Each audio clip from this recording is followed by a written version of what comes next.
right. All right. And all right, here we go. B squad here at the Bradley. Game 1 of 5. Can be a quick squad. Couple hours for this 5 games. You got a smaller field here. A lot of people couldn't make it through the weather to get here.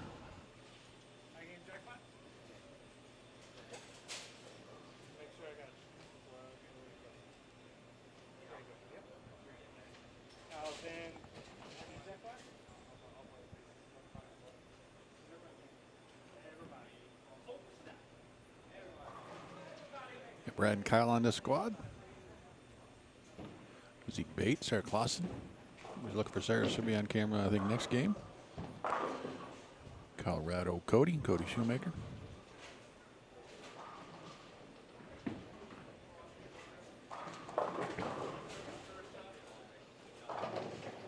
That ball almost backed up enough for Kyle to get there.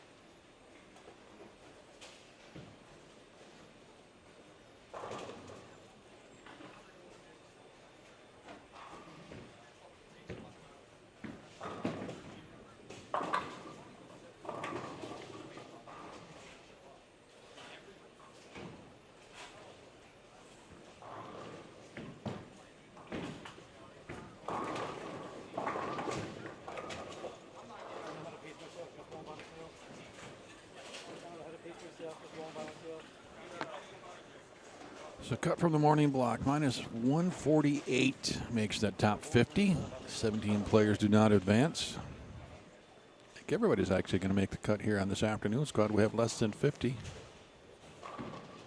Ethan Ferrari led the way at 1047. Cam Crow at plus 13. That is it as far as average of 200 or better. Charlie Smith, that's the one I told you, watch out for him. Sitting at third. Kyle Troop, Jeff Lyons, Kelly Countryman, Nick Pate, Bronx Golden, Eric Jones, Brett Shepard, your top 10. Dan Higgins, 11th. Dan Ferris, 12th. Tony Lambert, 13th. Kyle Mayberry, 14th. Some familiar names there. Evan Gens, Trevor Roberts, 18th. Chad Roberts, 19th. Tyler Slayball, 20th. Kevin Williams, 21st. They've all made it. Gene Perez makes the next round. Tom Hess makes the next round.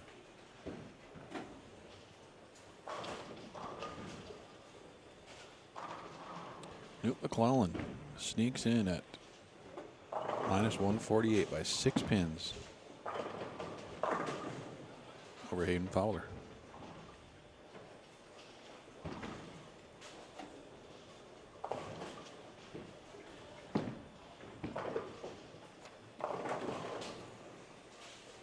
And that's what's happening.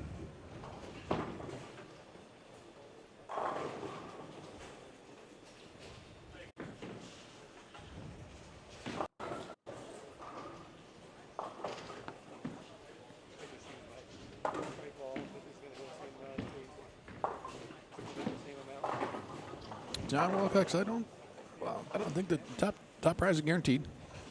If the players decide, basically, once we know what the full prize fund is, to make any adjustments, I'm sure there'll be some options. They can discuss that. But 12.5 is guaranteed for the W.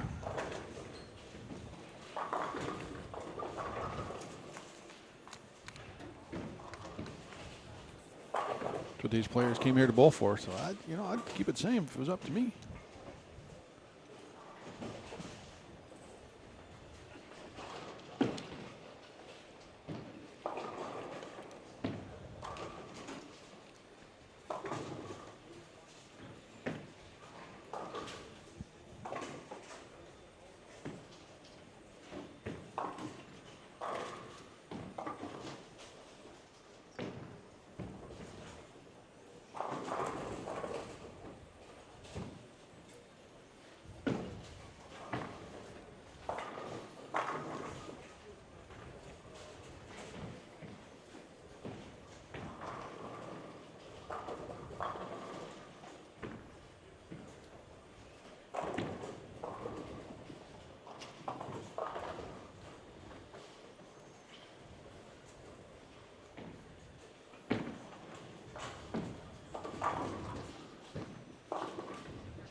bringing our first guest of the weekend. This young man already made the cut here at the Bradley this year. He's going to bowl again tonight. And he spent some time on the mic in the past. Daniel Ferris, welcome, sir. The fact you called me young man, I'm going to thank you for that. That's What are you, 31? 38. Oh, sorry. All right, the old man here. In the There you go. Hey, that's last year during the bracket at this event. We were in shadow practice, and Jacob Buttriff, no, it was Chad Roberts. Chad Roberts yells down, "Hey, Daniel, how old are you?" And I just said, "I'm old." He goes, "No, seriously, how old are you?" "I think you're the oldest one in the bracket." And I was, by like 7 years. Oh, my goodness. Butters was the next oldest at 31. So. And we've been talking about that a lot over the last year on the PBA Tour, how young this sport is getting. These kids come out of college, they're ready to win now. Yeah, and it seems like a lot of the guys we watched on TV for the longest time were contemporaries of mine, and all of a sudden I'm like, man, I was in college when you were born. Kind of like. Get used to it. Yeah. Well, you know what? When I turned 40, all those over/under 40s went away. Maybe it's time to start bringing those things back. And I've got 2 years left. Well, yeah, basically 1 year left of those, and then I got to find myself an under 40 for those. So life catches up with you quick. That it does, and I'm not smart enough to unpeel this sticker here. So this will keep me busy for a game and a half, it looks like. So pattern was standard Bradley? Yeah, I mean, nothing crazy out there. You know, the ball didn't really hook. I did see on the pin deck a little more, for the right-handers, a little more right to left motion than we normally see. But when I saw that in practice, I thought scores might be a little higher. We only had 2 guys plus this morning. Yeah, there was 20 guys after game 1 plus, and then it kept going south. So the transition got him. Okay. Yeah. Yeah, we had, 2 guys plus. One was Cam Crow, a lefty, and the other was Ethan, who got it all in game 1. Yeah, and he was playing like 5th arrow out of the gate. Mm-hmm. Not really fallback, just kind of jamming it in there, and had a good game plan, made the spares.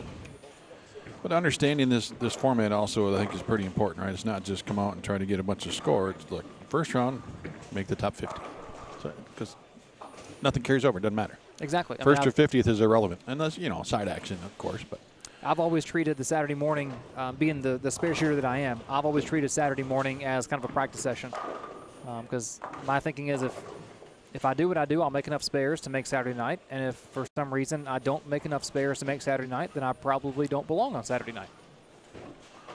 Yep, time to make the spares. And I tell you, there was one gentleman who actually kind of impressed me a little bit. I don't know if he's a sleeper pick, if you know him at all, but Charlie Smith. Charlie Smith is a younger player from the area. I think he just turned adult a year or 2 ago. He's one of the phenomenal crop of youth players we have that are making that transition in like a 5-year gap here in Louisville. Well, his game, the way he was playing this pattern, looked almost perfect. Really just right up the back, but just rolled off the end of his fingers. Nothing fancy. Yeah, Charlie doesn't. Down and in. I mean, that's what you want here. You're right. You're not going to hook the whole lane. You can try, but it's not going to do anything. Yeah, he doesn't really strap on it. Like you said, he's up the back. He's very straight, very compartmentalized. Yeah, that doesn't surprise me that he impressed you. Yes, I mean, I don't know his experience. If he ever gets to the point where he gets deeper in the tournament, is he ready for that type of pressure? But of all the people I saw, he stood out. He's playing the lanes, I think, the way you need to play him. Just hit the one closest to you. Easier said than done.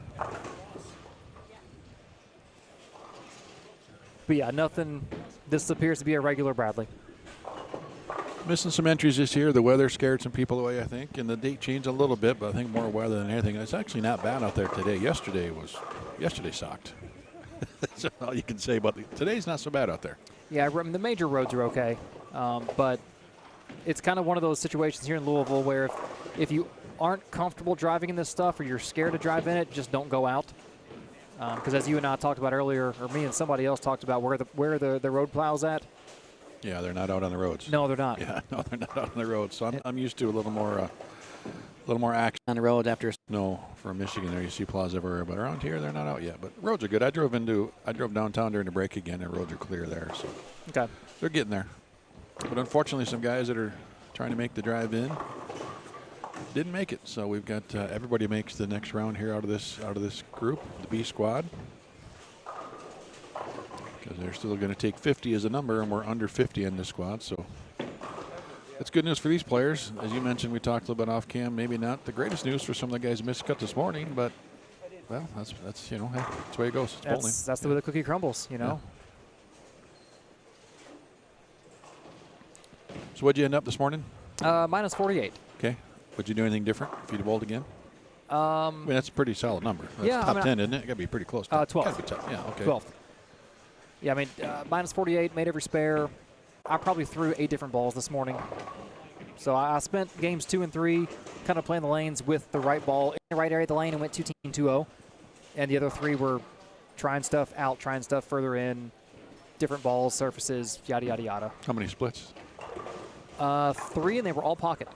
2 5-7s and an 8-10. Yeah, the 5-7s are going to be fairly common, I think. But the feather in my cap is that on both 5-7s, I did get the 10 out.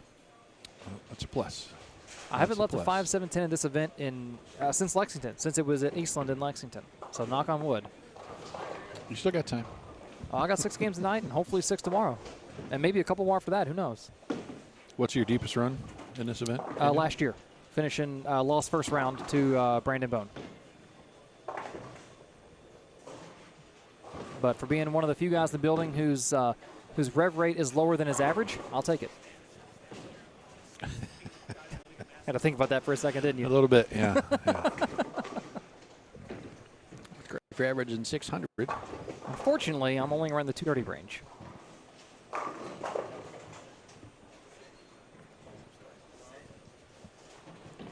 Let's see, what's Kyle Sherman doing? Just got 1 strike, staying clean. He looked a little tentative the first few shots of this game, like he's not sure what he wanted to do. He was in the 5th there. I'm not sure if he's still there. Let's see. Brad's over here. See if Brad's doing anything different. Cody Shoemaker. Cody with 2 opens and now a split. A blower 5-8-10. There's Brad. Brad staying clean. I still think we got to start that clean 50 pot next year. I would be all over that. I think could build up pretty quick. And if it doesn't get hit, just roll it over to the next year. That's right. Roll it over to the next year. Yeah, don't pay it out to 49 or 48. No. Roll it over. That could be a nice little jackpot.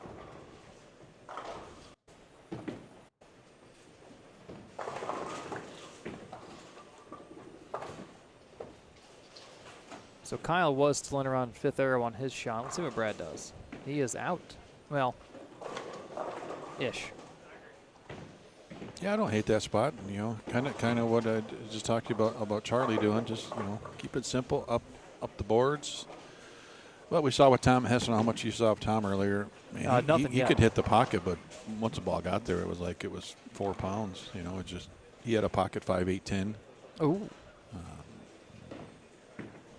But with this much volume, you got to keep the speed down, and you got to get the ball somehow going right to left. A lot of balls are just going right and then just keep going right once they hit the pins. Yep, you are 100% correct on that. And generally Saturday night they break down a little quicker. You've got more on a pair, certainly more than we have this block or even last block. But you'll have a lot more guys in a similar area of the lane. But the righties like to complain that the lefties have a decent look in this event, and that's because all of the lefties get in the same area of the lane, and you've got righties between 2 and 22. So that happens everywhere we go, whether it's on tour or regional or a big amateur event. The lefties always seem to play smarter, play together, so they get good and better.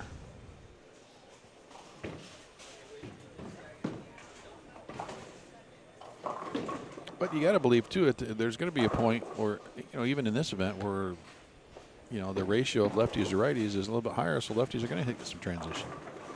The righties should be able to do something similar. Let's say if we get a top 40 and there's 20 and 20. There's no advantage, right? Between right and left, it's a matter of who's playing them smart. So you're advocating for more lefties to make the cut? I don't like that, Craig. I think they're going to get there regardless.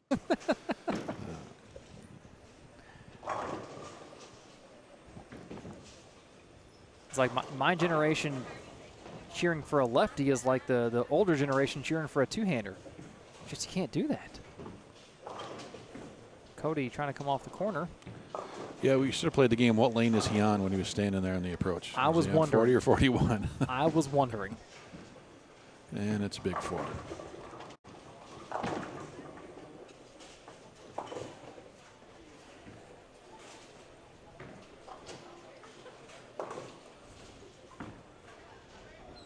And the first open for Brad Miller. That's got a chance. Ooh.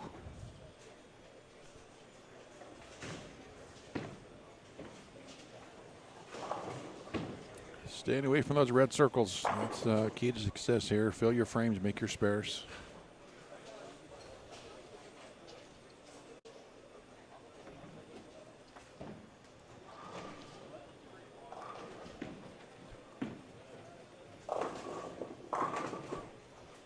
Brad and Stu Williams had a pretty decent run at Snowman doubles last weekend in Oklahoma, which Snowman is something similar to this. Yeah, you guys had a pretty good run too, didn't you and Steven? Did I see? We did. We finished third. Nice.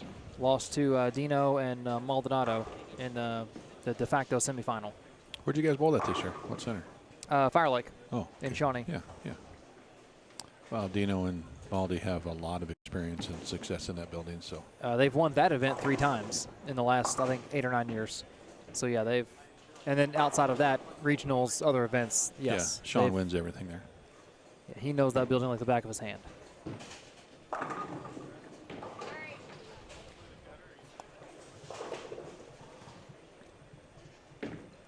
Was the Grand Casino good to you last week? It was not good to me. It was better to Steve. Okay. I think he was up maybe, I don't know, 100-ish. I was down 80 or 100, so. Well, you're even as a team then, right? Yes.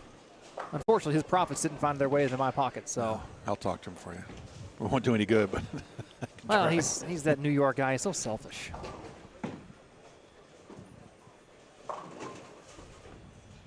Is he bowling right now? He's on 3 and 4. Okay, so somehow he and J.R. Raymond got paired up together. Is that a good thing? If you ask Steve, no. Yeah, I think I might have been able to answer that question. They were roommates for a while, so they know each other quite well. They do.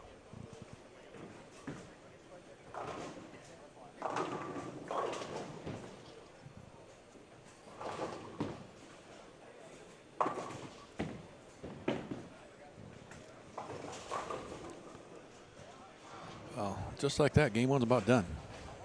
This could be one of the quickest rounds in Bradley history. 4 o'clock for the Desperado squad this afternoon. Is that a hard time? Yeah, I guess because they already told A squad. Okay. And that's where your Desperado guys obviously are going to come from. So then our night squad, I think they were talking about checking around 6. That's still. Yeah, start at 7. Yeah. Start at 7. Okay, cool.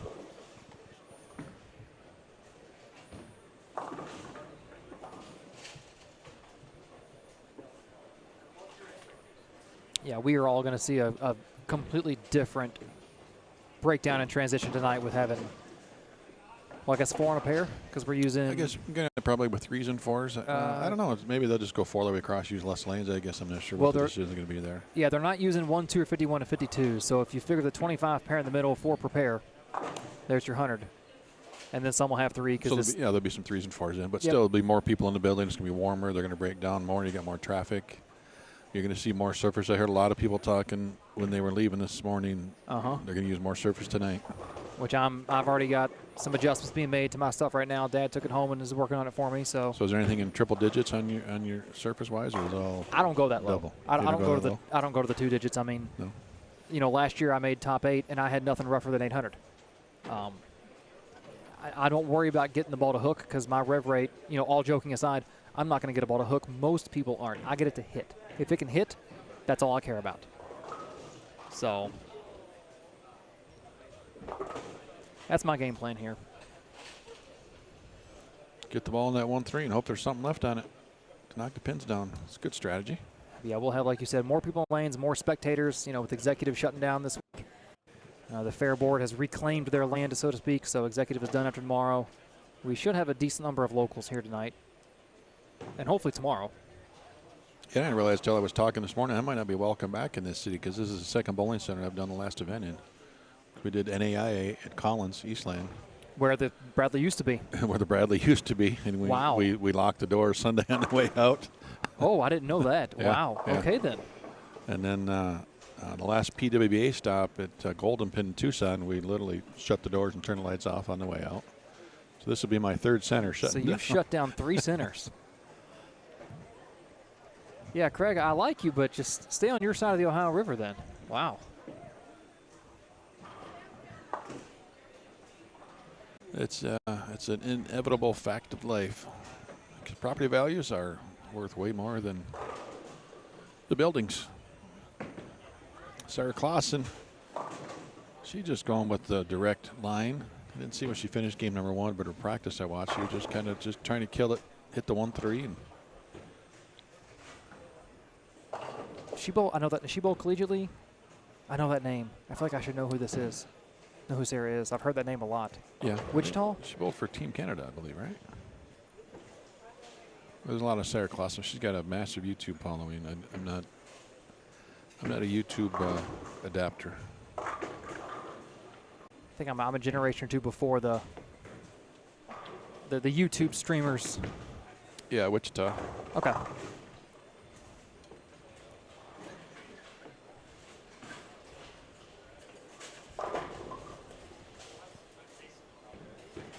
Yeah, from Ontario.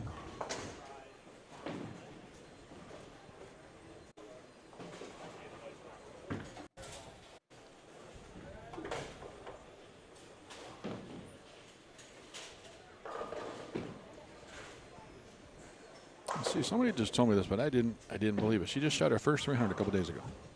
I saw that post. Yes. I heard it a couple times saying, nah, there's no way that's true, because I've seen her throw a ball. That didn't make sense, but. Like that right there. I mean, she shot 803 at the Women's Championship last year. So 800 before 300. How often does that happen anymore? That's a really good question.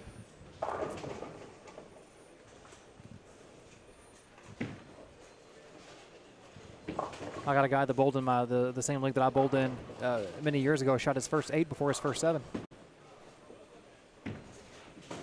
Okay. That's an interesting one as well.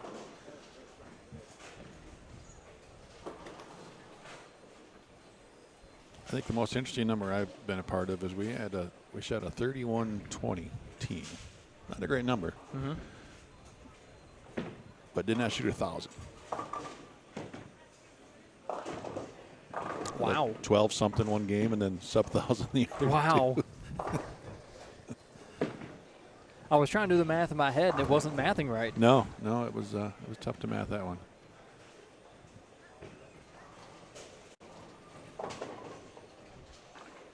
Simple math here. Make that 7-pin. Keep filling frames, and life will be good. Of course, all the players will make the next round, but I think, as you know, Daniel, make those spares. You don't want to come out of here shooting a horrible number and do things like that, because then your confidence is nowhere near where you need it to be for tonight's round. You gotta be thinking at least, hey, I did something right. Either an A squad or B squad. I can make some adjustments, have a new game plan, and Make that top 40 from there. But if you go limping into the advances round, good things don't usually happen. Well, this pattern just forces you to change, to alter so much about what you think you do naturally, whether it's lane play, even shooting spares. One of the guys I crossed with this morning, Scotty Wright, one of our locals, bowled to high school. He was a couple years behind me, bowled this for the first time, and he said, I have to change so much about shooting my left side spares, and I can't feed the ball away from the head pin on my first shots. And you don't want to be lazy these 5 games and take that muscle memory into tonight. Yeah, you definitely can't be throwing it away from the head pin.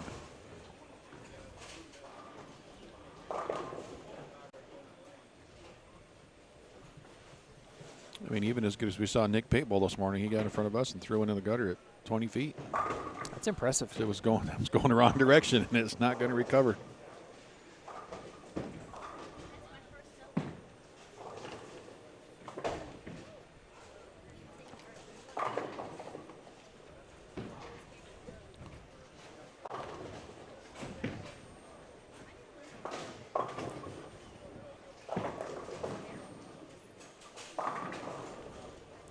And then you get 9 pins like that. It's just not nice. Not nice at all. And then you get 5 pins like that. I had a couple ring 10s. I had couple upper decker 7s this morning that it's like, you throw it that good on this pattern and you still get 9? I mean, it's just not fair. It's rude. It's rude is what I would say. Yeah, this pattern reminds me of, I think, like lane 7 and 8 at the Peterson, where your ball does things that physics say it shouldn't do. And you just stand there staring at it. It's like, it should hook, and it goes left to right instead of right to left. Or once it actually hits the pocket, there's still 5 pins standing. So it shouldn't do that, but it does.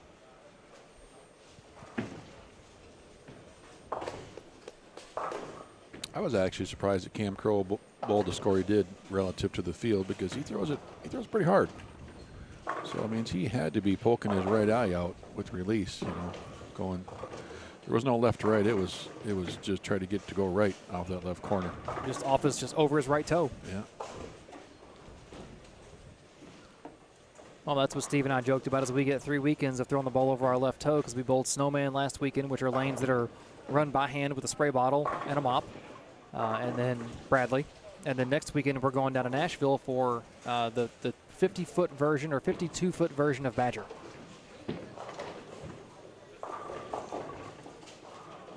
Next year, just let me know. I'll buy you some dull butter knives. You can just keep stabbing your eye. It might be as enjoyable as those 3 weekends could be, potentially. Yeah, you should be ready for next weekend then. Oh, yeah. I'll see more hook next weekend than I've seen the previous 2. Keep an eye out for scores at the Bradley Open Facebook page.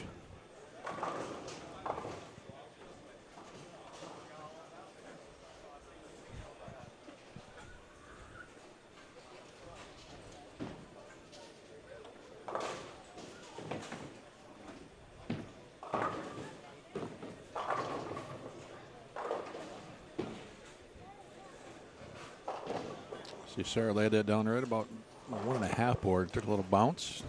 Still makes the spare.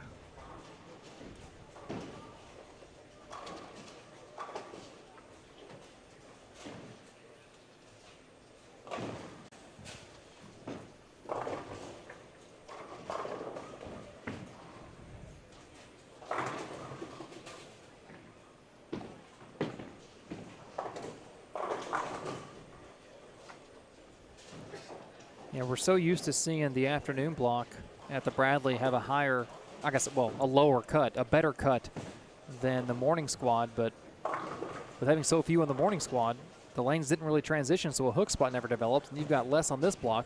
This cut could be lower there, or a worse cut than what this morning was. Morning was 148. Yeah, there's a chance we may not have anybody over 200. Yeah. What was it, 1040, 1048? 1047. 47. Well, we're not cutting this block, that's right. But score pace could be lower this block than it normally is compared to the A block.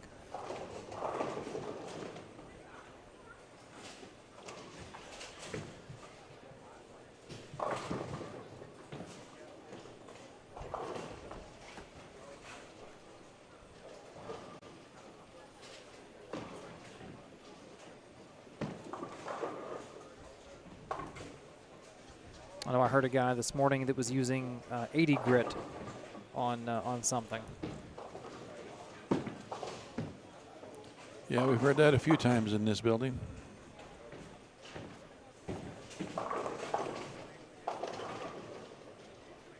It does seem like a lot of surface, though, because, I mean, you understand the idea of having surfaces to get the ball to slow down. You want to slow down in the right part of the lane. 80 grit is going to slow down at the dots. Yes, if not sooner. Which, I guess, depending on what your rev rate is or isn't, maybe that's what you want. But that brings your room for mistake, makes it pretty small when your room to miss is at your toe.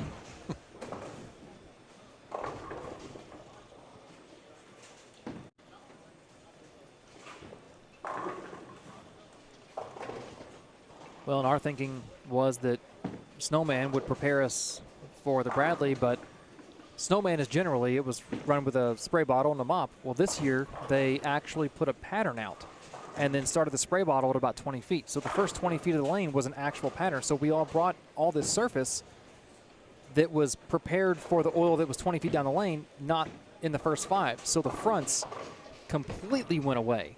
So we actually saw the ball like lock up in the first 10 feet and then just back up from there. Where here, it just wants to almost back up the entire way. Yeah. So understanding that, it almost sounds like it would be a detriment to bowl yesterday in the sweepers, on the house shot, because, you're just, Cam Crow's throwing at 21 mile an hour. Oh, yeah, that's, you know, we had league Wednesday night. It's like, what do we do between Snowman and Bradley? We got to go to league. You almost want to take it off, right? Just so you don't get some of those other habits back. I took all of my surface stuff out there and played the lanes like I would have, you know, the weekends. We already won the first half in our league, so the second half doesn't matter to us. And I just didn't want to get out of those habits. The older you get, the harder it is to get back into the good habits. Yes. See, now you're learning. Oh, yeah. Speaking like an old person right there. I'm an old soul in a not as old body. And it gets worse when you sit here like I do for a couple thousand hours a year. When your brain says, I know what to do. I can throw the ball in this spot. And your body says, like hell you can.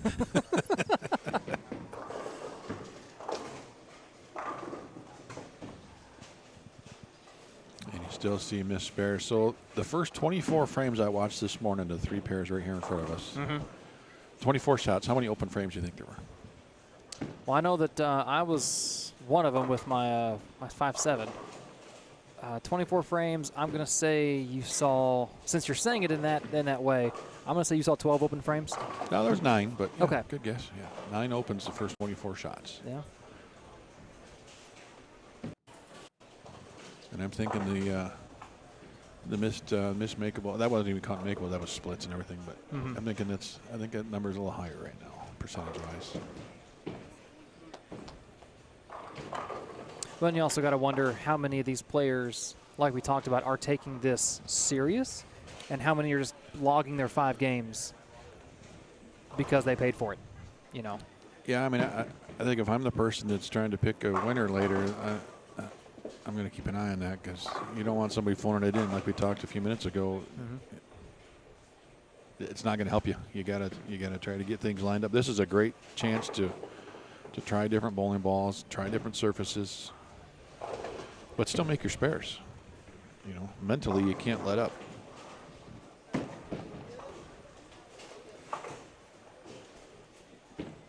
No, this is a grind. This is an old school grind, and you've got to be mentally engaged every shot. It's like Sarah finishes 175. Boy, that was game 2. Somebody forgot to change graphic. Nobody noticed. Nobody's paying attention out there. Don't tell my boss.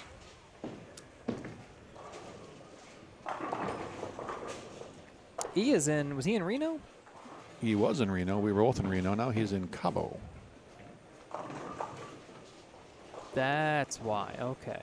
Yeah, he made the smarter move. We both flew. I flew back to Detroit. He flew back to Chicago, but I drove to Kentucky and he flew to Cabo. So one of us is smarter than the other. And I'm sure you can figure out the answer to that one. It's not the one that I'm sitting next to in a bowling center in the middle of January. No. Not that I don't love being in a bowling center, but you give me Cabo or a bowling center. Now, if you give me a bowling center in Cabo, I'm in heaven. Ooh, I don't know if there is any there. I hope there's not. There shouldn't be. Right. Yeah, you're on vacation on a beach in Cabo. Who's going to go bowling? Yeah, I don't get to travel without bowling balls very often. So when I do, it's a welcome experience. But we do hope that Emil is enjoying his downtime, and happy birthday to Shanice, his wife. The big 4-0 celebrating. So pins do not carry over to the next round, but after all the players come back tonight, bowl 6 more games, those pins will start making a difference. They carry over into the top 40 on Sunday until we get down to our bracket. There's 218. Nice ball game.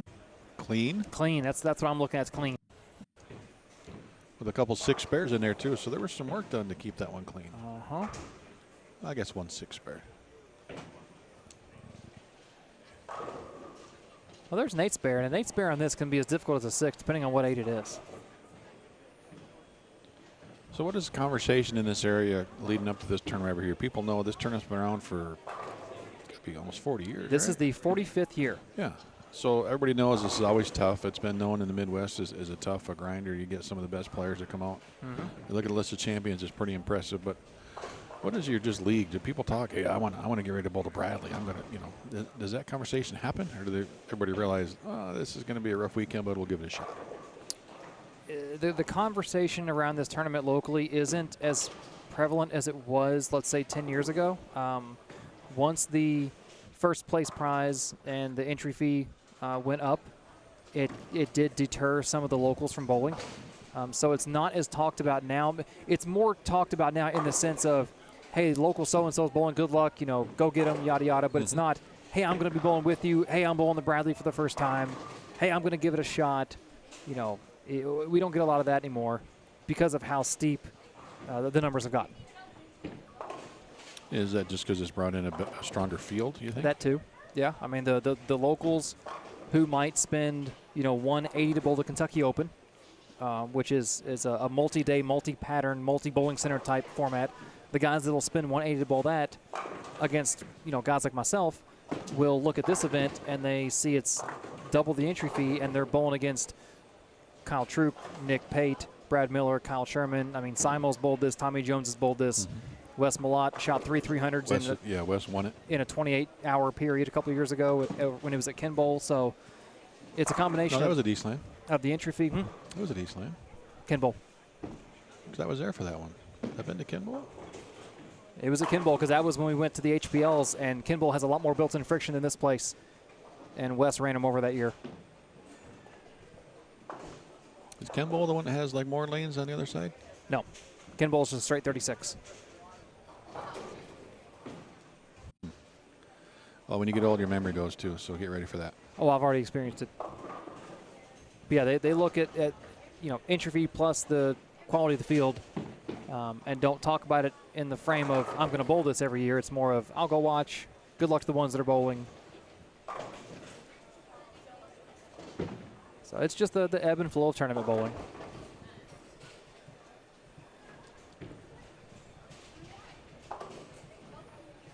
But someone's going to get lined up at some point and have a good tournament, and somebody's got to win it no matter what. Whether the scores are high or low, it's just scoring pace. Adapt to it, figure it out.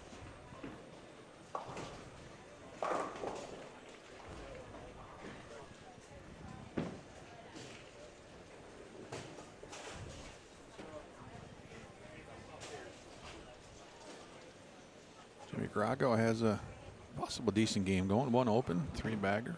He finish it off and get to the 230s.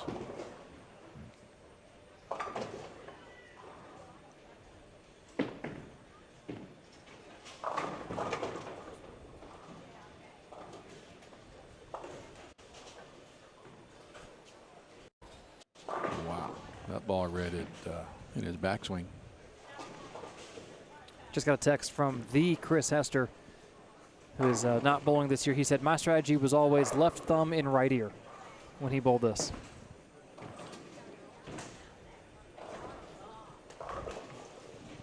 Come on down to visit, Chris. We'll save a seat for you.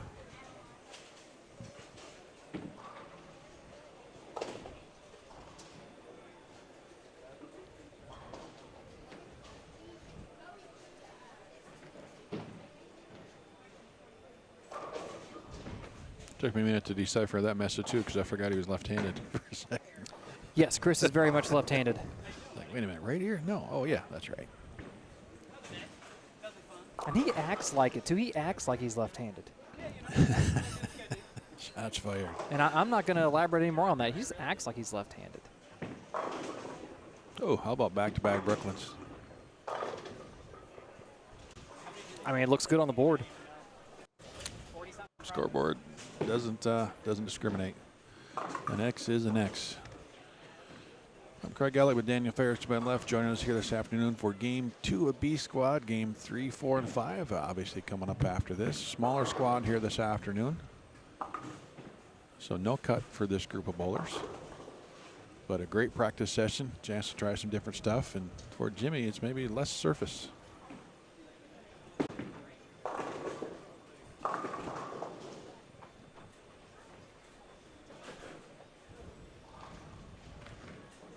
Daniel, you might be able to answer this question. Do you think scores may go up next year with it being in a different bowling center? It depends on where it goes. I guess there's two local options where it could go. It could go to J-Town, which is the new strike and spare they're building. They've built that has had its soft opening that kind of is the replacement for Executive. But that's a much smaller center. It's 26 plus 8, so it's 26 lanes, and then there's a wall and an 8-lane VIP. So in my mind, for tournament purposes, it's 26 lanes. Yeah. But even if it's 26, 13 pair, if you put 4 on a pair, that's 52. I mean, you could do 5 or 6 on a pair for a qualifying block in this event. It wouldn't hurt it. Or they could go to 10-pin strike and spare, which is another center in the strike and spare family. It's 40 lanes. And as far as the lane panels go, to easier maintain the integrity of what this pattern is 10-pin will be best because the friction there is so low that's the closest I think we would get to what we had in Eastland. What has been in multiple centers and scoring pace has never been really high. I mean, it's not going to be high. We saw the 2 years it was at Ken Bowl where Wes had that run, we did see more friction there. It was hard to eliminate the friction that we had on the gutter at Ken Bowl. But Jason, each year at Executive, has gotten this pattern closer and closer and closer to what it was at Eastland. It's just hard to replicate those old panels. Hi, Zeke Bate.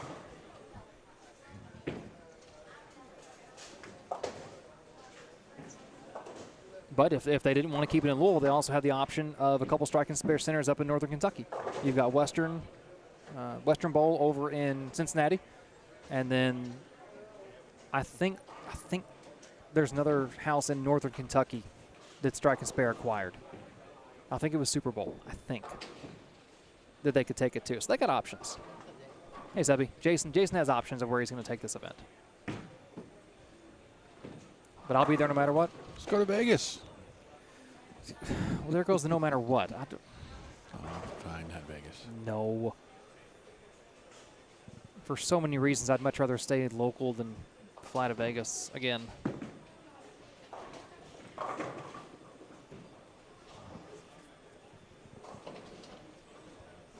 It's actually going to be a minimal Vegas year for a lot of tour guys. The tour doesn't go to Vegas this year. I'm not sure if the senior tour, they're going to go probably once. That's it.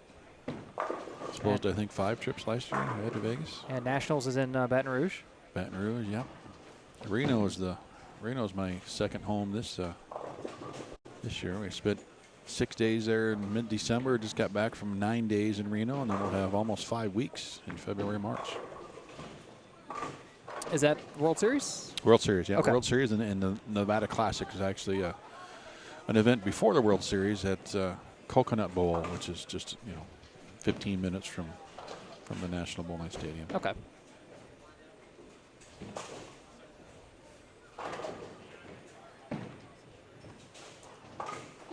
Oh, put the 7 up there, Zeke. Over on our other camera, he just sent the 10 over to where the 7 would have been. That was a fire shot.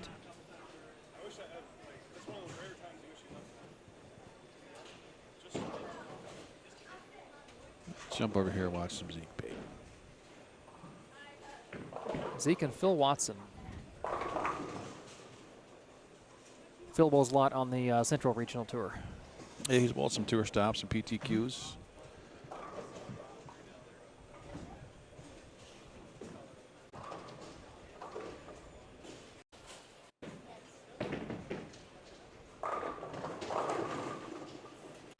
Trying to split the 2-8 coming in the back door and doesn't quite get the 2 to go.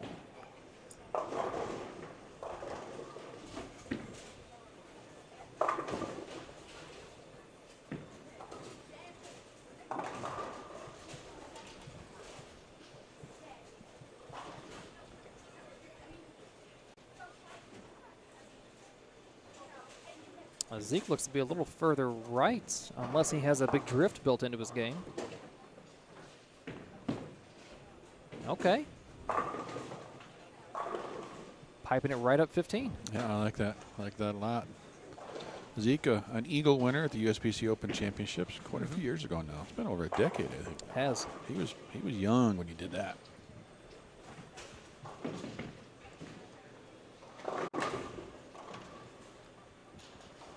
Most recently, he won the Coldwater Super Regional back in August. You want to talk about a grind of an event. Yeah, that building is challenging. I think that's the best word we can. So we 16 can lanes, 8 pair, 8 games for the regional. So you bowl 1 game on every pair, and every pair is slightly different than the last. Yeah, Zeke and I were talking about that earlier today. The last time I was in Coldwater, it's been a few years, but it's 3 squads, so it's a long day already. 8 games per squad, and then last year I was there, we ended up with a roll off at 1:30 in the morning. Oh. And then the next day starts at 7 o'clock. So and you've been there, there's no hotel close, so it's 30 minutes to the hotel. Uh-huh. So it's like 2:30 by the time you get back to the hotel, and you're back on the road at 6:30. Yeah, it was our weekend. Coldwater is always a good time. Get a little golf in, get a little putt golf in there in the building. That's a stretch right there of regionals I will not miss. You got Minster in the middle of the week, Coldwater on the weekend. They pay 5 and 10, so they're both bigger regionals than normal. But I mean, you're in the middle of Ohio. They both kind of wrap around a big lake, so I always stay on the lake. It's peaceful, man.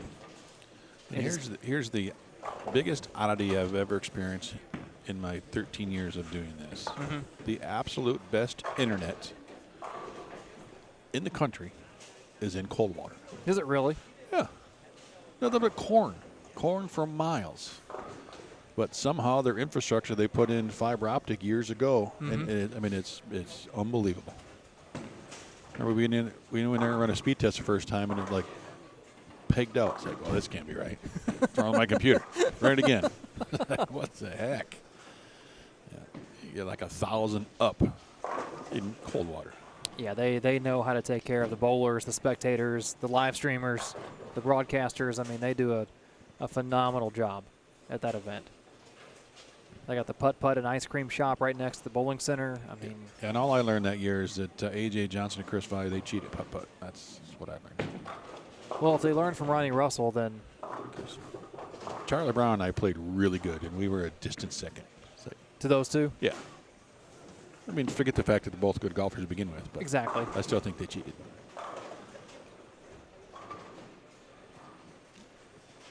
Have you played that little putt tournament? Oh yeah, Where there's a cooler beer like every 3 holes. The last 3 years I played it. Yep. Yeah, it's a good time. Yeah, I will not miss that event moving forward unless there's a life-changing thing happening at home.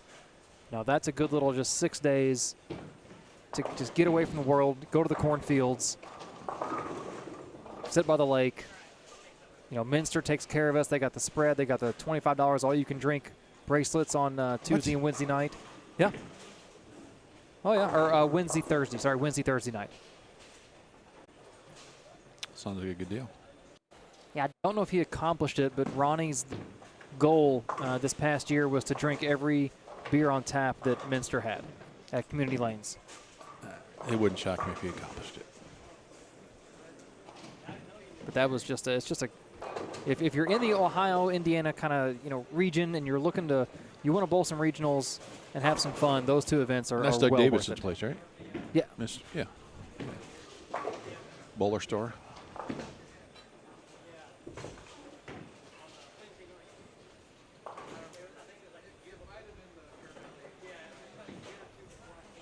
Zeke looking for his second strike here in game number 3, coming off a pesky little 4-9.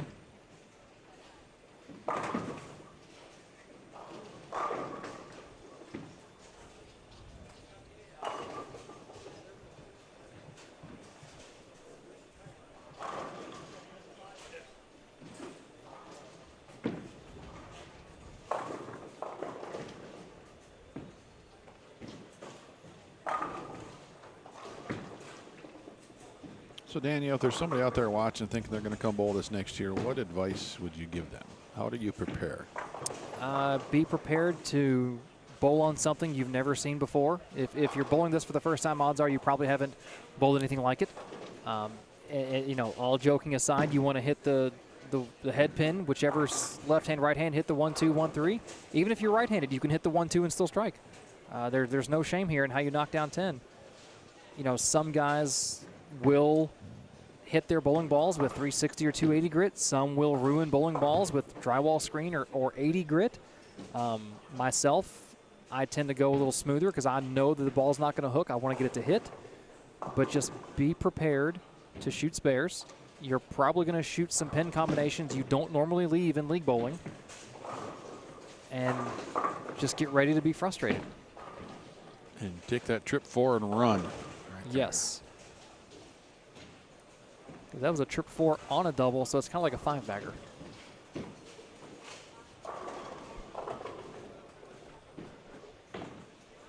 I do find interesting here, and I'll call you younger again, some of you younger players talking about amount of surface, because back in the 80s, in true urethane days, 80 grit was common.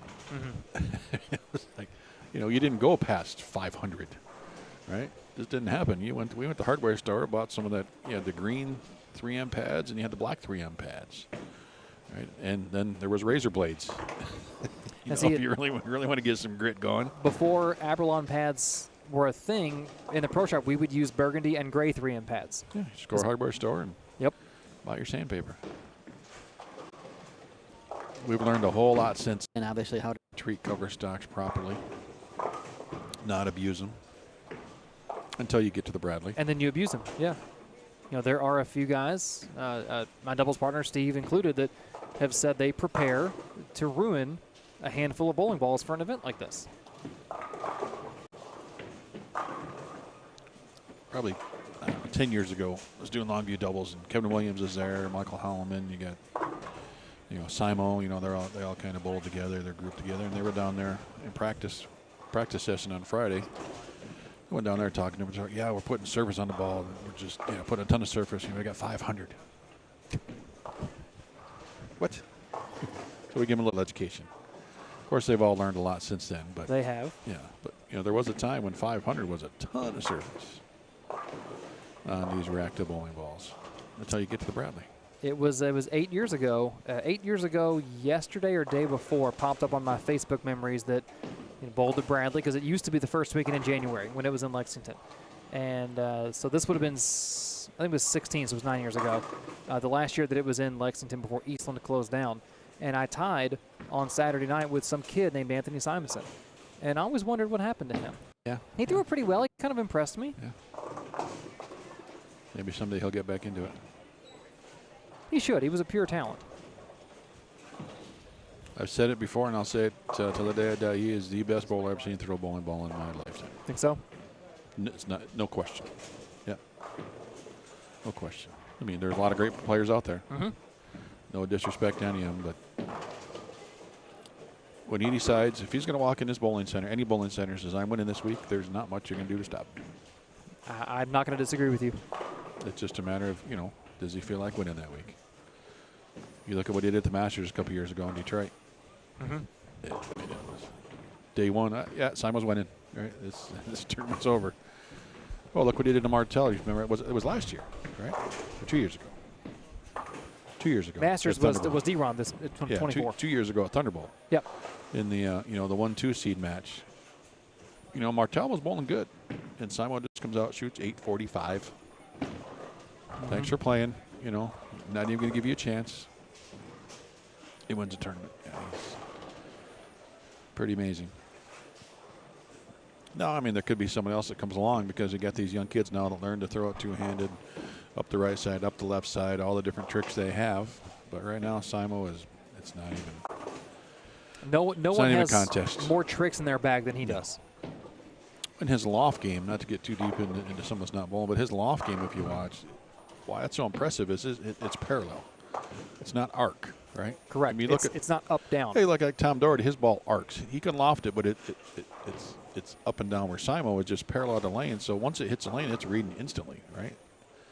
And we've seen him bowl some events where he's just throwing the ball so good that you're just not going to beat him. Zeke. There's a double for Zeke. 10 there. So he's had a couple shots like that. It looks like they're going to go right dead through the face, and the ball just backs up, high flush. First strike.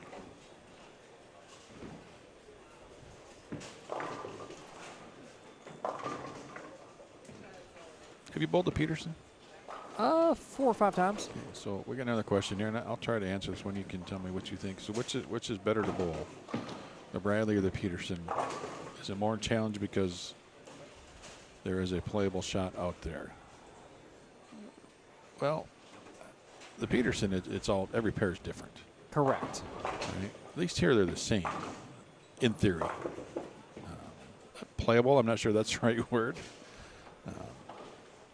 But yeah, the Peterson, I don't know. I mean, I don't want to call it a gimmick tournament. It's a fun tournament. I bowled it once and I enjoyed every second of it. But I don't know. It's just different. Unless you bowl it, it's hard to really explain. Yeah, I mean, the Peterson, I think I've bowled it 4 or 5 times. You know, you bowl 8 games across 16 lanes, and each lane literally is different. You know, lane 1, you've got a wall right there. Lane 16, you've got a wall right there.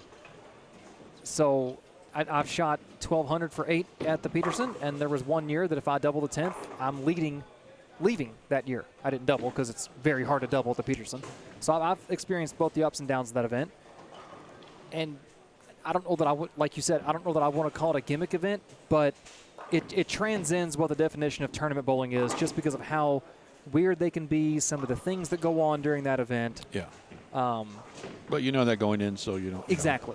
Yeah, you know the Peterson's fun because you know going in anything could happen. Shooting spares for 5 games in an event like this to me is a different version of fun, but I'm a masochist, so I enjoy stuff like this. Yeah, I remember my time at the Peterson was probably some of the best I've bowled in a long time, but it's tough to score there. Like you say, lane 1 there's a wall literally at the gutter, and they don't oil the lane. Correct. So it's just bone dry. Yep. So I threw 4 shots on lane 1 with the lightning flash, that pink lightning flash, and I was lofting it probably 20 feet down the lane at 22 miles an hour, and I 4-9'd 3 the 4 times. Like, I mean, man, I was throwing it and getting there. But the score just doesn't show it. But then you get to, I think I was telling you 7 and 8. 5 and 6 or 7 8 is just a ton of oil. So on the left lane, you're just wheeling it like 7th arrow, just hitting it as hard as you can and watching the ball back up to the pocket.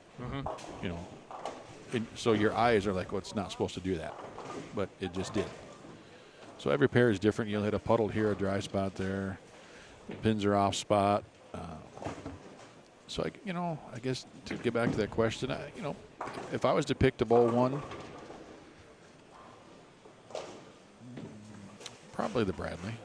I'm going to bowl this, but I don't know. The Peterson's just different. I'm looking, if I'm going to bowl one tournament, your chances of making the cut here and making some money are much higher than they are at the Peterson.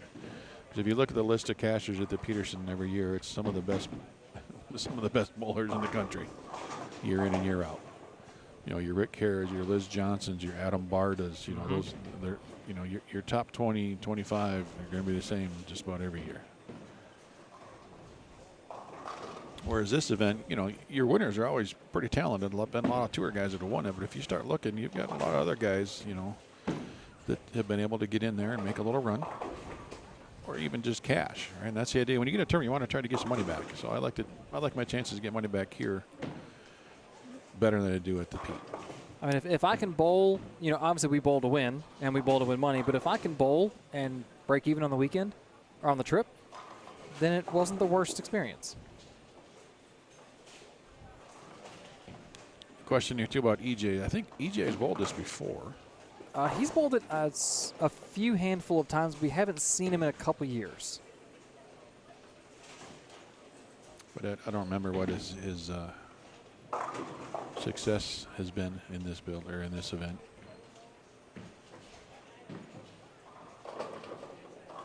I mean, without looking, I would say I would be willing to bet he made match play, but I'm just saying that because he's EJ. I don't know for sure.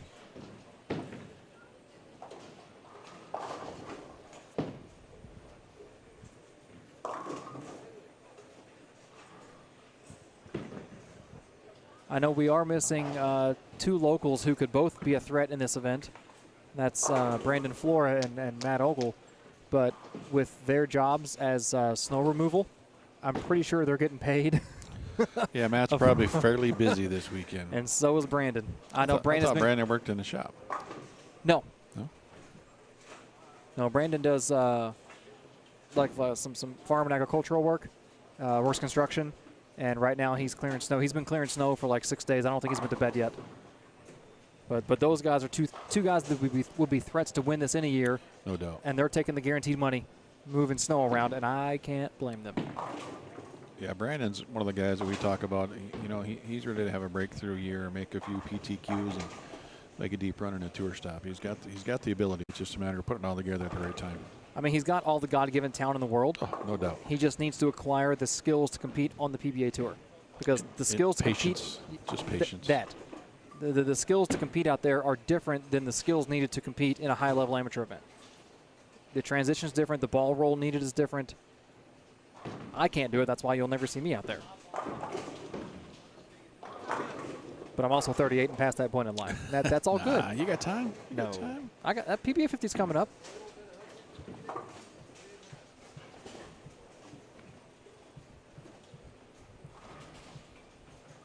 Yeah, I bowled two events. I bowled the Senior Masters, which is one of the harder events, and I also bowled the Lucy, which is one of the harder events. So I didn't make it easy on myself.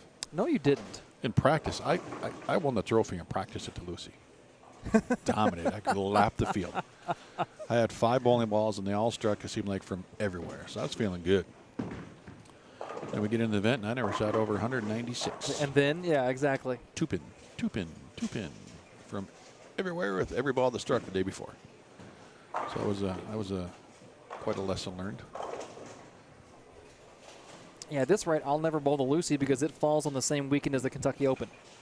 And that is an event that is very near and very dear to my heart, so I will never skip that event. But I would have to find a female player who could hold me up.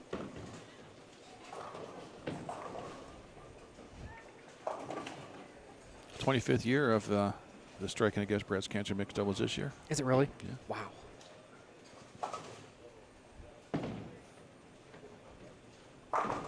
For any bowling fan, if you don't bowl, it's even a fun event to go down and be a part of with the pro-ams and the amount of money they raise and the prizes, the raffle prizes, big screen TVs, vacations, bicycles. Right? You get to watch Dino Castillo ride a bike up and down the approaches. They raffle it off. Just a good time. Raising money for a great cause. I think the last couple of years they've raised 6 figures each year. Wow. To donate to the Lucy Bonneau fund. That is fantastic. Yeah. It's a great thing to be a part of. I missed it last year, and I will not miss it this year.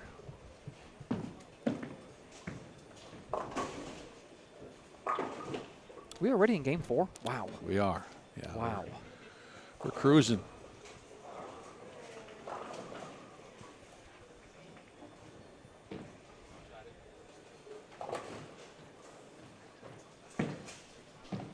We get time to go visit a few more distilleries. There are plenty of those around here. I've got one in my basement.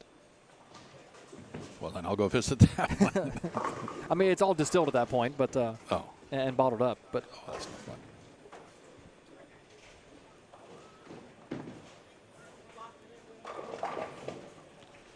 As Daniel mentioned, we're into game 4. This 5-game block here, B squad, here at the Bradley Open. The pace of play, getting the scoring updates out to us, not happening. But everybody does make it into the advancers round out of this group because we have less than 50 bowlers, and it's guaranteed 50 from each squad. So it means we'll have 90-ish later tonight, 7 p.m. for the advancers round. There will be a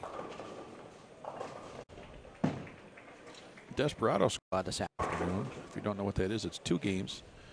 It'll just take a certain number of players off that and lock them into the advancers round as well. I think the number I heard was 8. see, it's determined. Do we automatically advance I'm a not senior? sure if they're going to adjust that. Yeah, and I wasn't sure about that either. They're a guaranteed senior and all that kind of stuff. So there's some details that we'll let the tournament office figure out. And we'll just be here when they start bowling to find out who's there.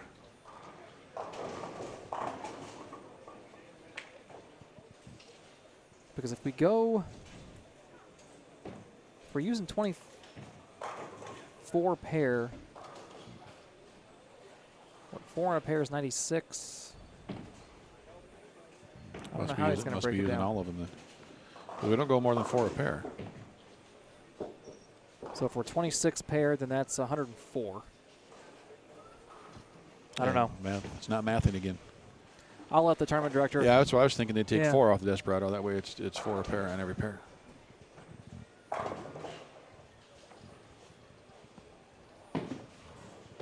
rebound. There we go. So I got Louisville basketball on in front of me. Is that a thing here? Oh, yeah. Oh, college basketball is a little bit of a thing here. Is that a thing? That's a little bit of a thing here.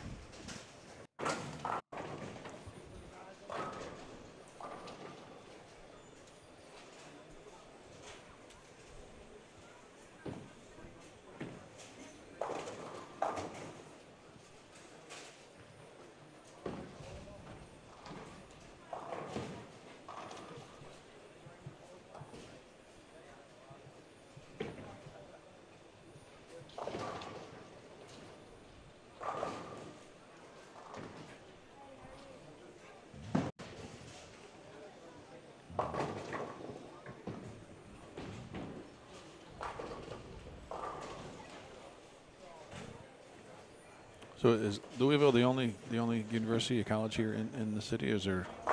I mean, we've got Bellarmine University, who just recently moved up to Division I. They had a pretty good collegiate bowling program back in the mid-late 2000s. Yeah, I remember that name. Doug Barker kind of started that up. I think Dad helped coach a couple years, but it was Doug's baby for a while. They made nationals one year. But as far as any major colleges, yeah, Louisville, University of Louisville's it. So where's UK at? Lexington. Okay. Where the Bradley used to be.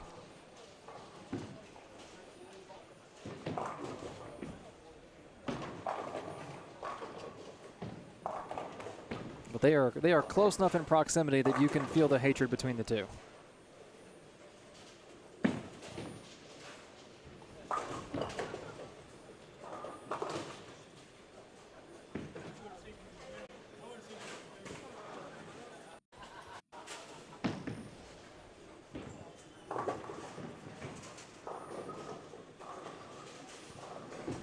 I did have somebody ask me if we had any standings, and I said I don't think so, only because there's no cut being made. So yeah, then pace of play. It's just by the time they get the scores in, it's time to get scores for the next game, and it's that just too. going fast. Yep, that too.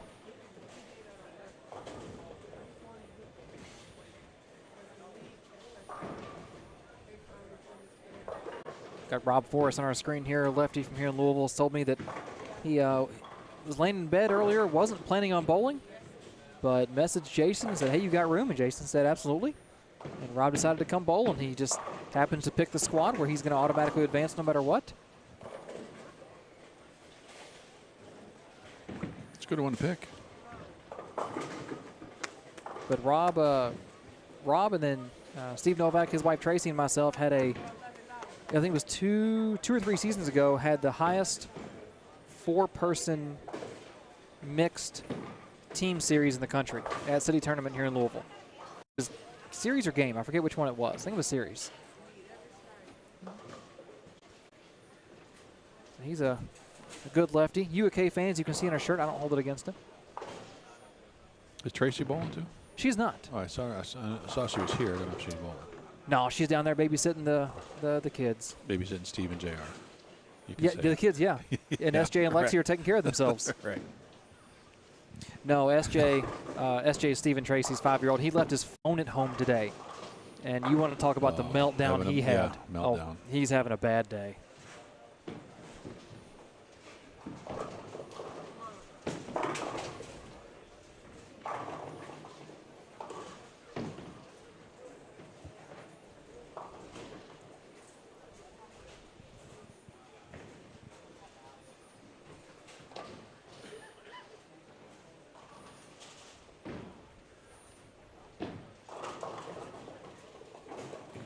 I just noticed that Rob, watching here on 33, he's bowling with Jackson Kuiper. Jackson, I believe, is still a youth player. He won I think Jackson won the U15 local youth masters division a couple years ago. Okay.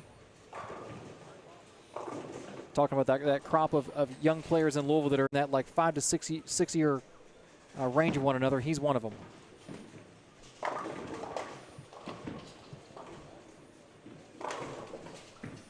One of the jokes Dad used to make when my generation, it was like me, Brett Shepard, Derek Roseberry, Mike Kahn. Mike Kahn won junior gold back in '09. When we were all coming up out of youth bowling, Dad would tell the existing adult players, be like, you guys better be careful. These kids are going to come up and take your money. And Jackson is a part of that generation. I'm looking behind me and going, oh, they're going to come up and take my money. Make them earn it. Oh, we do. We're certainly not laying down, but that 20-year gap between when we moved up and these kids are coming up, the game has evolved so much. The power game is so much more prevalent than it's ever been. And I'm a throwback to the 80s, so.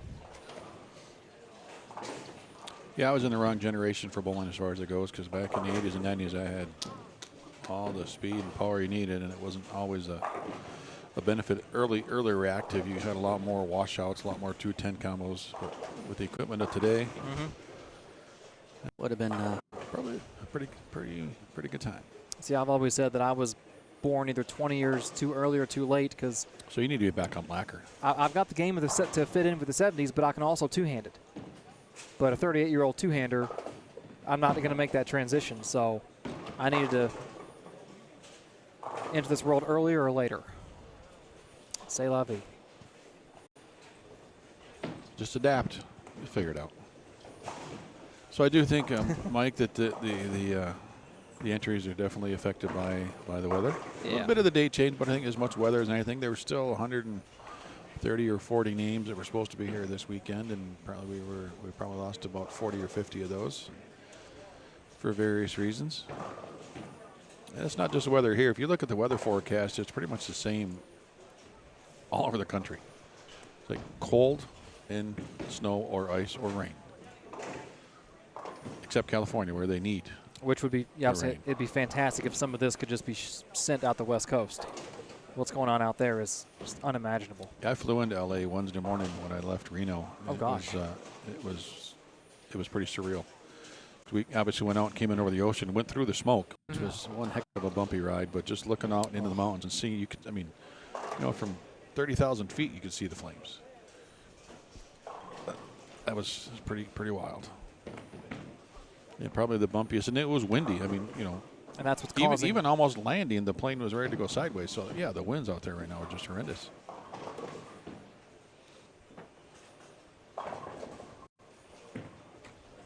So Desperado squad at 4 o'clock. We will not be showing that, but we will be back at 7 p.m. for the advancers round after this 5 games is done here on B squad.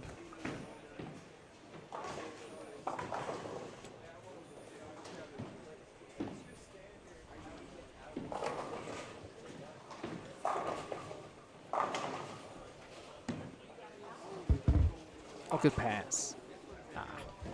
Darn it.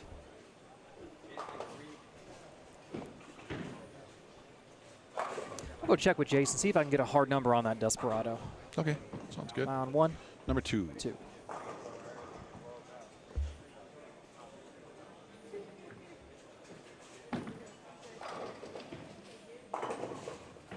Oh, trip to 4. There you go.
All right, we got an answer. What's the answer?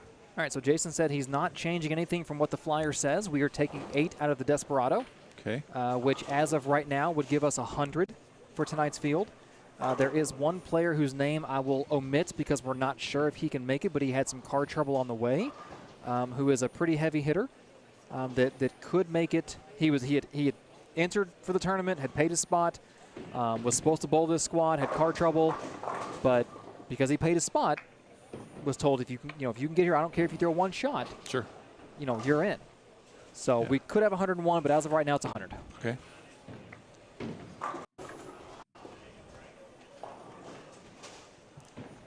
That was Daniel Ferris being our on-the-spot reporter.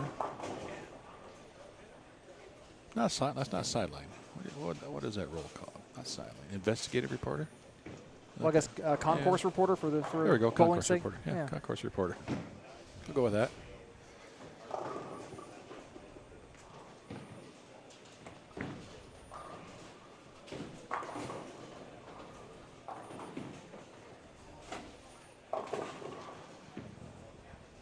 So the whole field now into game 4, some of the field into game number 5 already. Well, that's got a chance. See, that's the thing that I think is tough here. When you try to shoot 2 10s, the ball backs up right at the last minute. You think you got it, and then it just backs up enough where you don't. It's almost like you have to try to miss it by an inch. And hope that it autocorrects. Yeah. But that's not something your brain wants to let you do.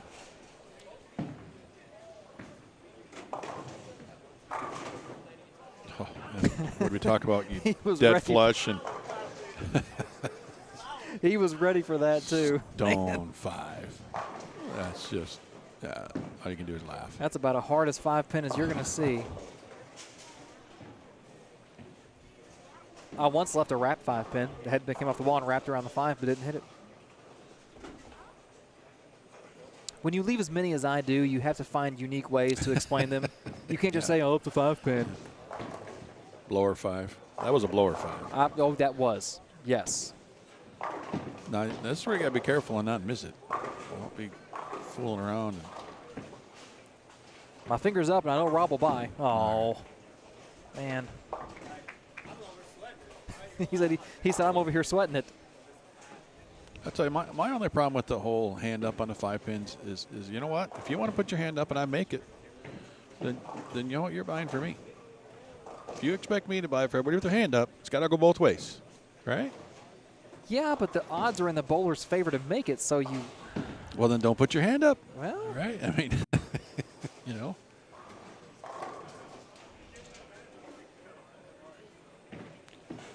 Question on the pattern. You bowled it, Daniel. Mm-hmm. I mean, we're guessing 50-50. That's kind of the standard, plus or minus a little bit. Is that what was your feel on this year's pattern compared to years past? And As in distance and volume? yeah. So the number the unofficial number that I heard leak a couple years ago, Jason has never verified this, was that the distance number is actually smaller than the volume number. What I heard was 43 and 48. Okay. It's hard to imagine there being 17 feet of friction out there, but I've also never bowled on 48 units, so I don't know how 48 units on 43 feet would transition. Well, and type of oil. That too. Is another massive factor. I don't think Jason's special orders like super duper slick oil, but he very well could. I don't know. No, but just standard fire or ice or the different.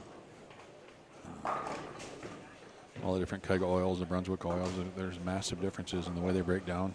Yes, there is.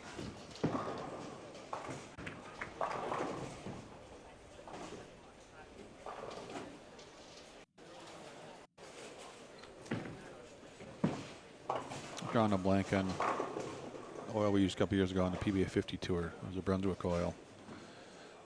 But if you go back down on the other end of the lane and watch a ball go down, right? You see the ball track. Mm-hmm. But then you stand there looking back this direction, and you just watch that track fill back in. Like the oil just like really? Yeah. And that oil holds up. It's designed to hold up for a long period of time, and it definitely does. That'd be trippy to see. Yeah. It's like, where'd that line go? It's gone.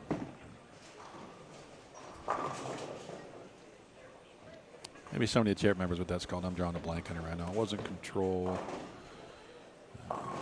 Yeah, I don't remember.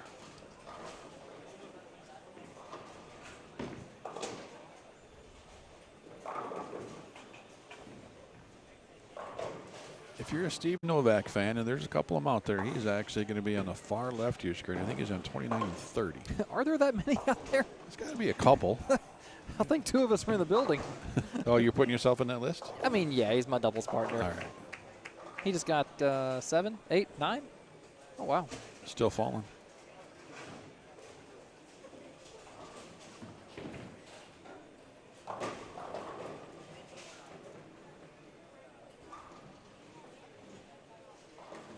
No, it wasn't Logic. Connect. Was I've it? got the website up right now. I'm Was it looking through. Connect? Cleaner. Control. Maybe it's not. Maybe it's been discontinued. Yeah, maybe they don't make it anymore.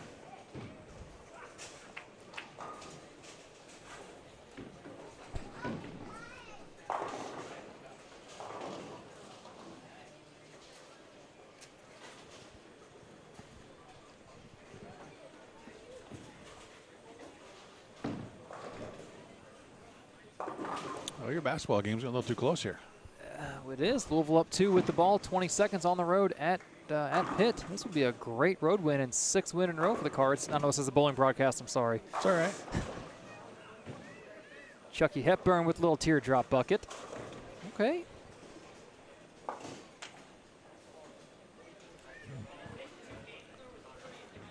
How you doing, V2 in the chat? Victor Viner. Hope the kids are doing better.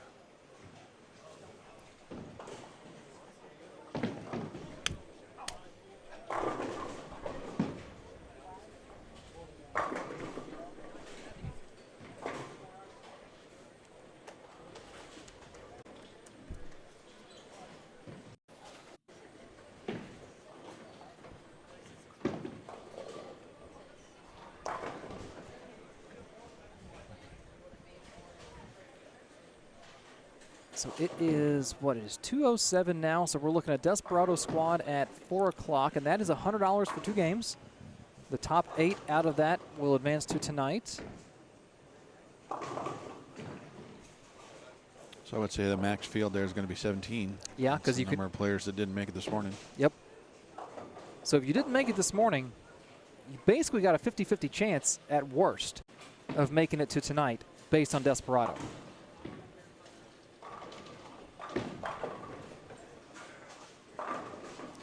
And yes, you had to bowl a qualifying squad to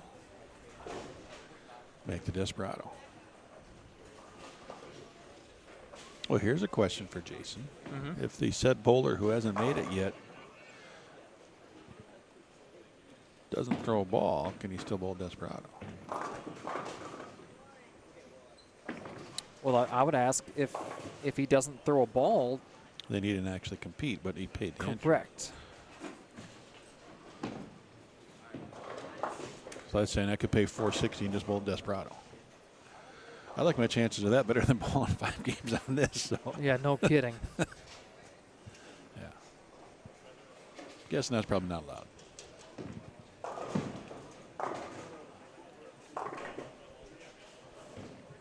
I was telling some guys in the office yesterday because they were giving Cam Crow the business about showing up late on a Sunday morning. A couple of years ago, which, yeah. you know, it's Cam, you expect it. But Jeff Bellinger. Oh, man. Jeff Bellinger lives in the Carolinas, I think in Mooresville, where we had the PBA 50 stop several years ago. And everybody was told the day before, hey, man, traffic's going to be bad tomorrow. Make sure you get here in time. Leave early. And, you know, and Jeff was telling people the same thing. And who doesn't show up on time? Jeff. Shows up at the 9th frame of game number 1. Ooh. Shoots 40. Makes the cut. Pretty easily. Wow. Yeah, just went on to just absolutely destroy him. 40, game number 1. Yeah, I don't remember. I don't think Cam made the top 8 that year at the Bradley. He missed by like a dozen. That's what it was. Yeah, he missed by just a little bit. And he showed up in the 5th or 6th frame because he had 100 the first game. Yeah. We were talking about it last year. I think it was his alarm didn't go off or something to that effect. Yeah. The only one where I've heard legit, and I'm trying to think of where we're at. It had to be in Indiana, because Indiana, you're right on the border of the time zones. Oh, yes. Right? So somebody was actually like staying Oh, no. across the border where the time was an hour different and showed up late. Well, I guess Thinking they were thinking they staying. were on time because their alarm went off at the right time, but it was the wrong. You know what I mean? They were staying in Eastern time. Alarm went off at 6. Something like that. It was backwards like that. Maybe it was a regional PBA regional we had in. That might have been the one Tinley Park or something. I don't know, somewhere down there. But it's just that I can understand that. Well, I guess it would be Central to Eastern. So if you're staying in Central, your alarm goes off at 6. It's actually 7 already in 7, Eastern. yeah. That's what it was. Yeah. Oh man. But Steve can tell you this story. You know, if you've bowled New Mexico Open before. Every year I've said I'm going to get out to it, and something comes up. So I love me some Steve Mackey. He runs that event, and he is strict with his rules. Is he? And you know what? I like it. So if you make advances around Sunday morning, roll call is at 8:30. If you're not there at 8:30, you're out. You missed roll call. So people know, right? Let's say you just missed a cut.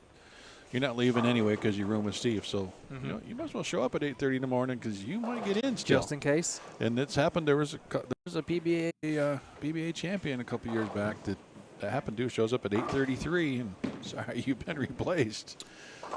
It happens every year, 1 or 2 people every year. Wow. Don't be late.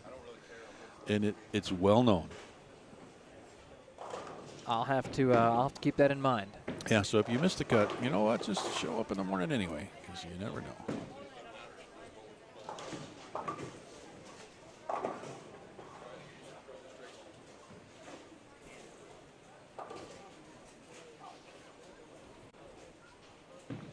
Jim Ward, I'm not sure about how refunds work. I know that it just depends. I think in any tournament, a lot of stuff is prepaid, and there's some variables on refunds and how much you may or may not get back. That's a Jason Uswall question. I know a couple of them have been very, very, very nice too, depending on circumstances. But look, if I'm running a tournament and you tell me you're going to be here at 9 o'clock and you don't show up and don't call, don't say anything, you're not getting a refund. That's just me.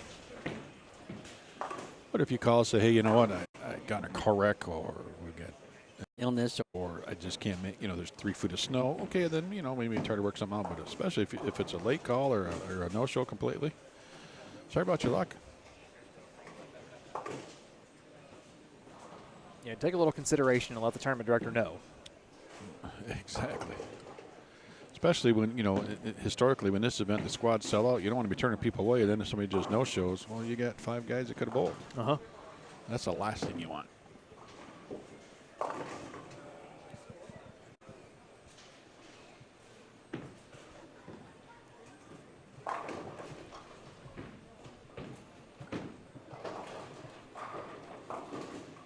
Looks like we're all into game 5 now.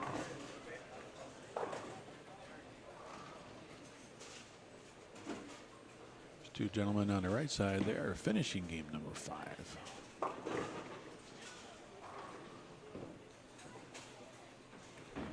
So Louisville get to the W? That one over? They did. 82-78.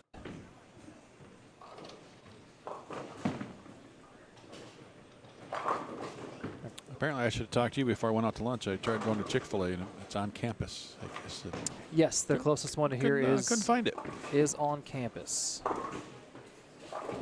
For here, you'd have to go down 264 to Bardstown Road.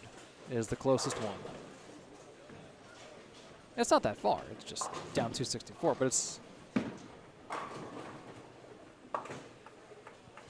Here we go. Greg McMahon was actually with Bellinger, paired with Bellinger in Mooresville in that tournament. So that's pretty funny. The bowling world is a small one. Well, I had one of those. Be careful how you say something or what you say. So we're in Reno. A gentleman come up talking to us, and he had asked me about some old footage of events I've done in the past, a couple specific ones. And he talked about the LoveTrame.com, the event in Iowa. I said, yeah, that's one of my favorite moments. There was a guy, the one year that I broadcasted event, he went front 3, gutter, gutter, 3-bagger, gutter, gutter, sheet for 240. He's like, yeah, that was me. Oh. What are the chances in Reno, right? You're going to 10 years later. talk to that guy. So, yeah, he was looking for that footage. I said, oh, well, yeah, I would. Yeah, it'd be nice to find that. But, yeah, one of the strangest games you're ever going to see. Front 3 double gutter, next 3 double gutter sheet. Yep. Wow.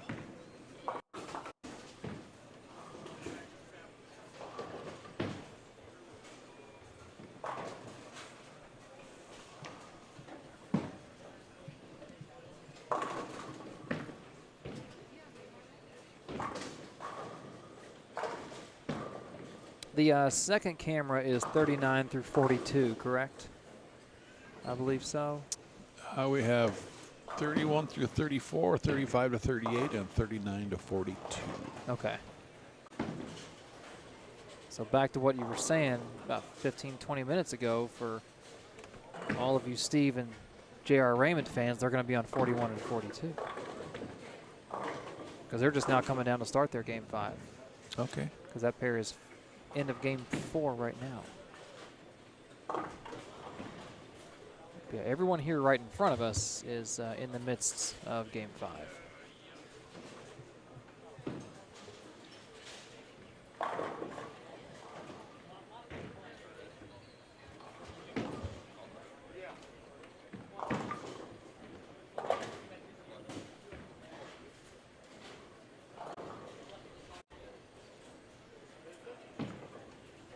Well, Craig, thank you for having me. I got to get home and let the dogs out before I come back for tonight. Yeah, enjoy it. Bowl good tonight. Thanks for sitting down. We've got a half game to go here, and we're done with this squad. So get those, well, stop and see Dad, right? Pick up the bowling balls with the new surface on them. Yep. Head over to the garage and then come here. And when we ask you to let the dogs out, the answer is going to be Daniel. That'll be me. All right. Thanks, Craig. See you later. See you.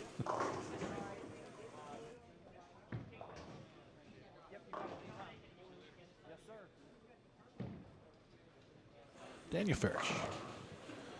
Always fun to sit down and talk to him.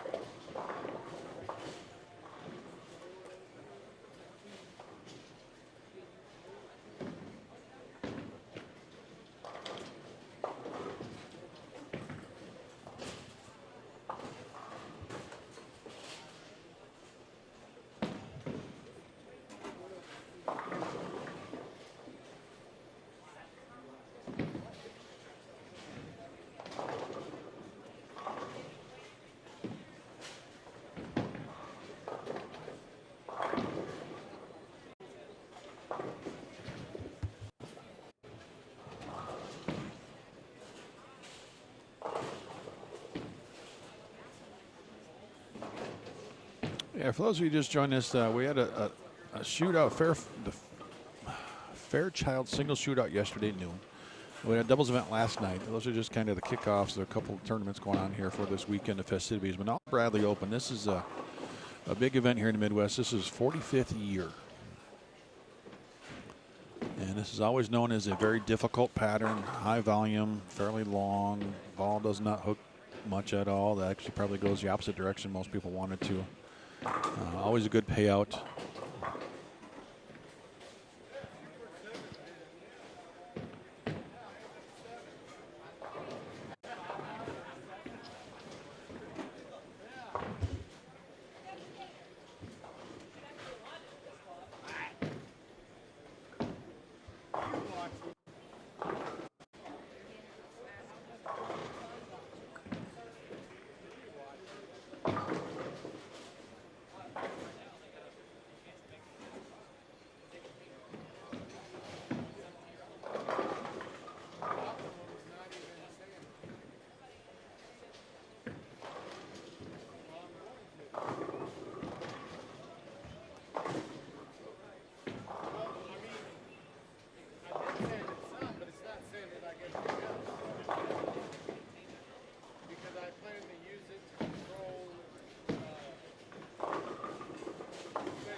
12-5 for first, actually. Rick Bobby is what's advertised here this year, and you know, give Jason kudos. He's going to try to keep everything as close to what's posted and advertised as possible, even with the lower turnout.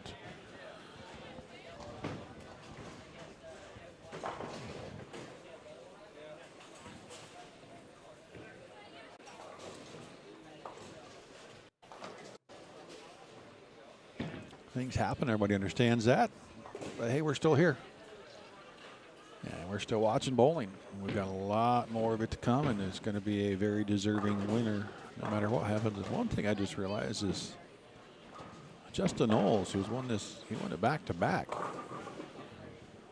is not here this year. That is it's a bit of a shocker.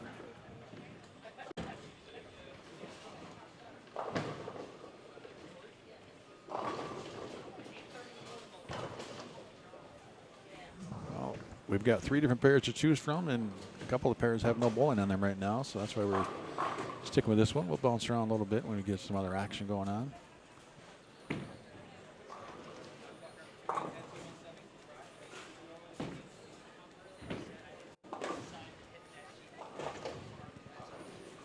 These guys are just finishing up game 5. We got another group just to the right, just starting game 5, so we'll jump over to their pair shortly.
And just a reminder, once this squad is finished, which will be in about 15 minutes, we will be off air until 7 p.m. tonight. As we will come back at that point for the advancers round.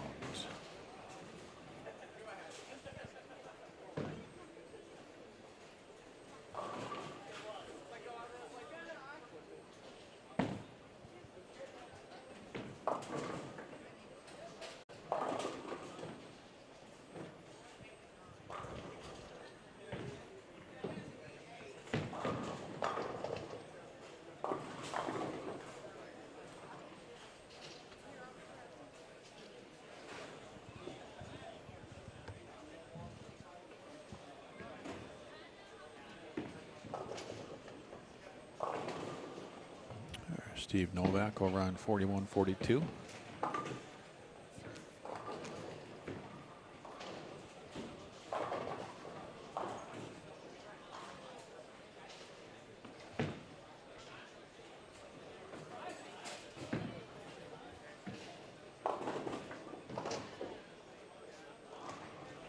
And that's the danger when you're trying to point it and then force it in that 1-3 pocket. Come up just a little high, and here come those splits.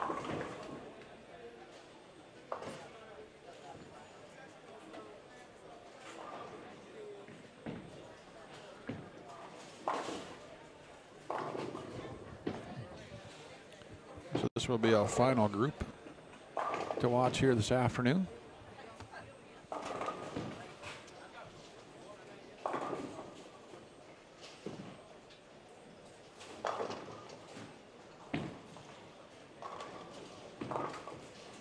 There's at least 4 or 5 ladies bowling today.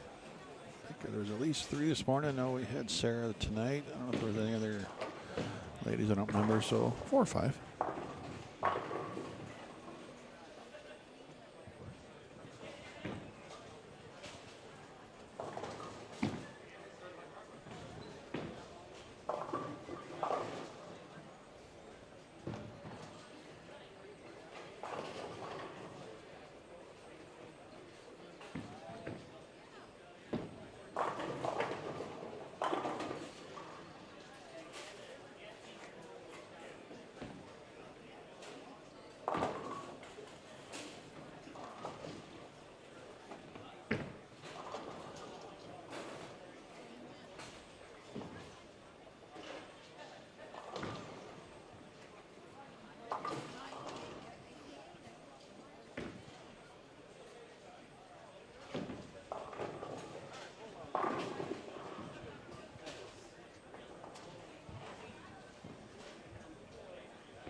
Yeah, fun may not be the F word that some people were were using to describe this pattern.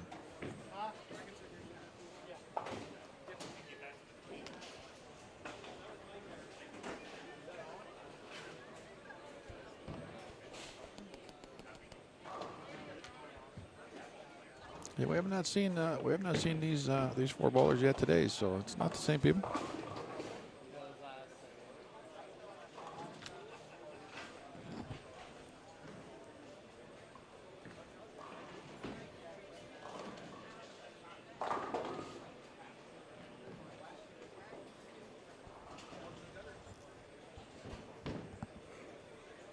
No, it's got to hook a lot.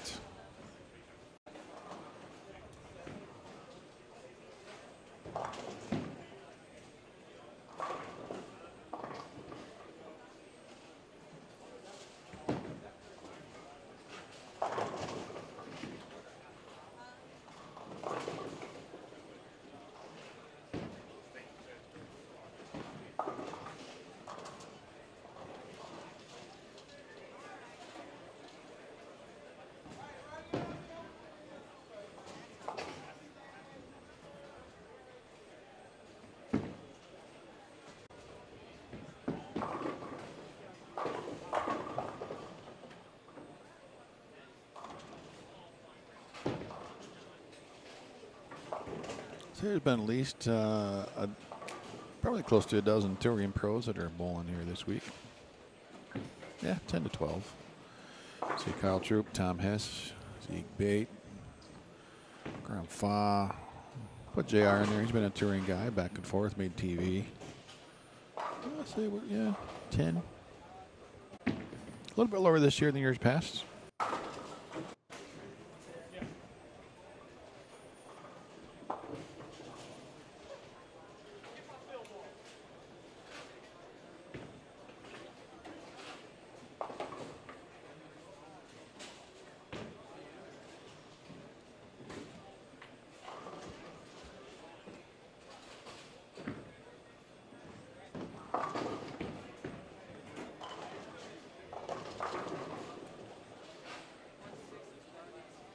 That ball was definitely some fallback.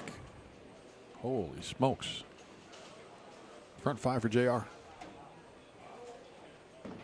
Sub 15 miles an hour.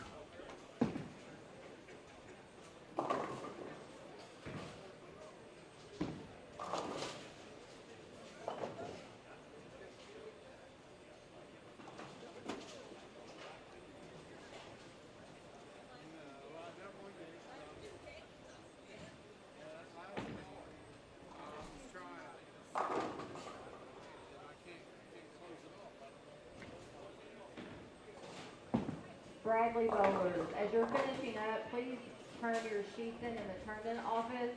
Also, every person on the squad will advance to tonight. Check-in is at 6 o'clock. You will start at 7, and the lanes will be oiled prior to. So you'll start on fresh. So announcement from our tournament directors. 7 o'clock tonight officially is going to be our start time. Back on to fresh.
String for JR stopped at 7, unfortunately.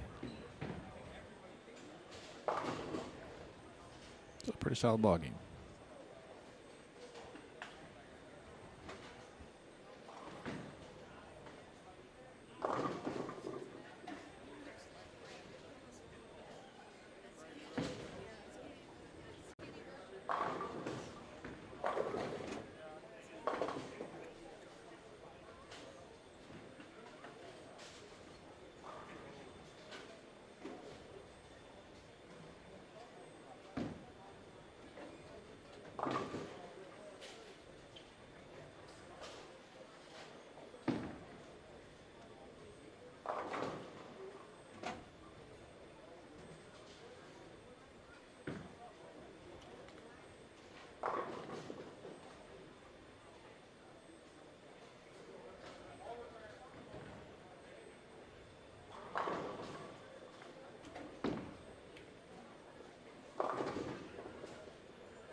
strike gets JR the 260s. Oh, stupid 10 pin.